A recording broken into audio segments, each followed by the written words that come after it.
જિલ્લામાં પ્રાથમિક શાળાના ઇન્ચાર્જ આચાર્ય નશાની હાલતમાં પકડી પડાયા છે।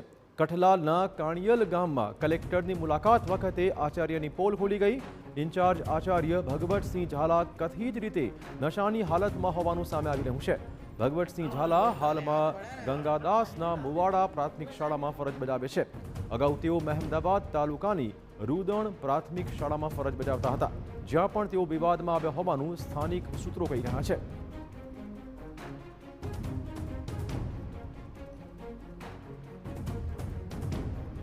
કાણિયલ ગામે માન્ય કલેક્ટર સાહેબ તથા જિલ્લા વિકાસ અધિકારી સાહેબ ગામની મુલાકાતે હતા।